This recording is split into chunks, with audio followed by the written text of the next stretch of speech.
Selon le lanceur d'alerte et activiste en ligne Chance Lion, le chancelier Paul Biya a finalement trouvé un accord avec le directeur financier de l'université de Ngaoundéré pour que le chancelier prenne sa retraite et soit remplacé par un nouveau chancelier, Mamoudou Abdulmumini. Désolé de vous interrompre, ce rapport peut contenir des commentaires soumis au choix de l'auteur. S'il vous plaît, si vous êtes nouveau sur cette chaîne, veuillez vous abonner et activer la cloche de notification. De cette façon, vous serez averti lorsque nous publierons de nouveaux rapports sur cette même chaîne. Merci. La rédaction de Cameroun.com a finalement reçu la lettre. Lisons sa lettre du 2 mars 2023 au directeur. Madame la directrice. Sauf erreur de ma part, selon le décret législatif du 3 février 1977 numéro 77 41e article 4, 1, cadre, décret, conformément aux dispositions législatives et réglementaires applicables, le directeur financier est notamment chargé de la tenue des dossiers du personnel des services. D'après ce que j'ai de votre profil, vous l'avez déjà fait.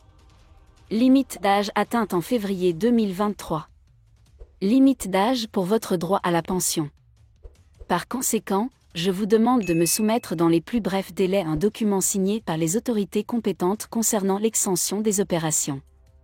Dans le cas contraire, je devrais appliquer les règles actuelles en matière d'engagement et d'autorisation de dépenses publiques.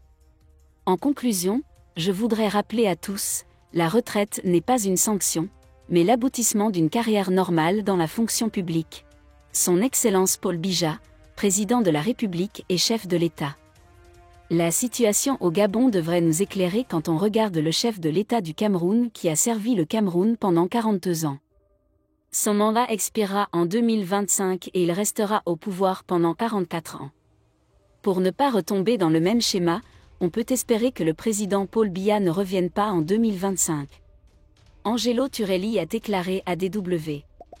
Selon l'homme politique camerounais, cette situation devrait conduire à un dialogue avec le Cameroun.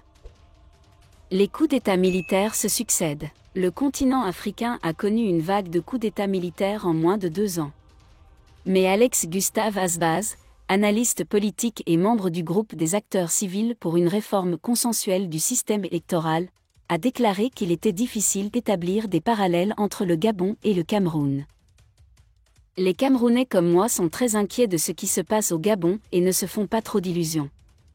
Nous pensons que les démocrates de tous bords se soulèveront au Cameroun pour qu'il n'y ait pas d'intervention militaire dans le jeu politique, a déclaré un analyste politique camerounais.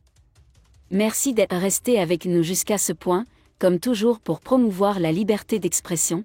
Laissez vos opinions à ce reportage dans la section commentaires ci-dessous. Si vous avez aimé cette vidéo, merci de liker, partager, commenter et surtout vous abonner à la chaîne. Et on se retrouve très vite pour une prochaine vidéo.